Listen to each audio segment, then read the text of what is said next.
সাগরের জলও ফুরিয়ে যেতে পারে, হারিয়ে যেতে পারে দূর আকাশের নক্ষত্ররাও। কখনোই ফুটবল থেকে ব্রাজিলিয়ানরা হারিয়ে যাবে না। ফুটবলের রাজারা রূপকথার ফিনিক্সের বেশে ফিরে আসবে বারবার, যেভাবে ফিরেছেন এলিসন বেকার। ক্যারিয়ারের দ্বিতীয়বারের মতো জিততে চলেছেন বছর সেরা goalkeeper award, Lev Yasin trophy. 2025 সালে বছর সেরা গোলকিপারের জন্য নমিনেশন পেয়েছেন যে 10 জন, তাদের মাঝে সবচেয়ে ফেভারিট তিনি। 10 জনের মাঝে কেন এই গোলরক্ষক সবচেয়ে ফেভারিট, এ নিয়ে বিস্তারিত রিপোর্ট।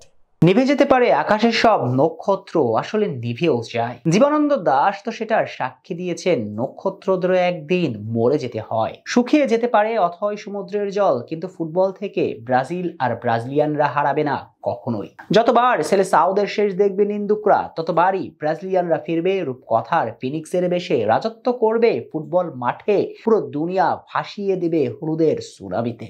এই কথাগুলোর জলজান্ত প্রমাণ দিচ্ছে ব্রাজিলিয়ান বাজ পাখি অ্যালিসন বেকার। 2 মৌসুম আগেও তো তার ক্যারিয়ারে শেষ দেখে ফেলেছিল পুরো দুনিয়া, বিশেষ করে কাতারে বিশ্বকাপ আর সর্বশেষ কোপা আমেরিকা। ট্রাইবেকার দলকে বাঁচাতে না পারার কারণে তার উপর দিয়ে বয়ে গিয়েছে সমালোচনার ঢেউ। সে ঢেউয়ে বারবার টালমাটাল হয়েছেন, তবে পথ হারাননি কখনোই, বরং নিজের উপরে বিশ্বাসে ছিলেন অটল। সেই বিশ্বাসের জোরেই নিন্দুকদের চুপ করিয়ে রাজকীয় প্রত্যাবর্তন করতে চলেছেন এই বাজ পাখি। কারণ ব্রাজিলিয়ান গোলকিপারের শ্রেষ্ঠত্বে যুক্ত হতে চলেছে আরো একটা পালক।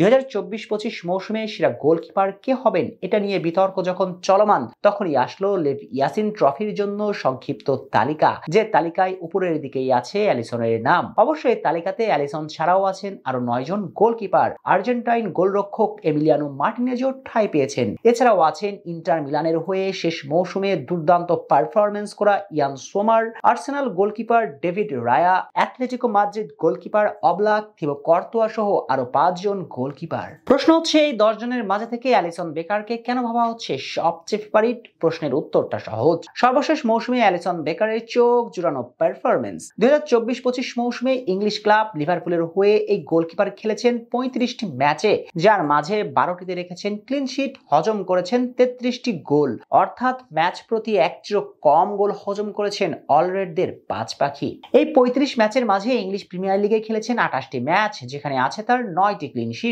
সেভ করেছেন 52% গোল, হজম করেছেন 29টি। চ্যাম্পিয়ন্স লিগে খেলেছেন 6টি ম্যাচ, রেখেছেন 3টি ক্লিন শিট, হজম করেছেন 3টি গোল। তবে চ্যাম্পিয়ন্স লিগে অতি মানবীয় পারফর্ম করেছেন এই গোলকিপার, 88.9% গোল সেভ করেছেন।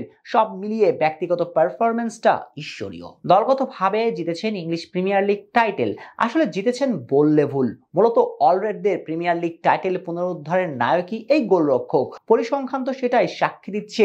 গোলবারে দাঁড়িয়ে অ্যালিসন বেকার 52% গোল সেভ করেছেন। এছাড়াও চ্যাম্পিয়ন্স লিগে স্লটের শিষ্যরা ব্যর্থ হলেও অ্যালিসন ছিলেন দুর্দান্ত।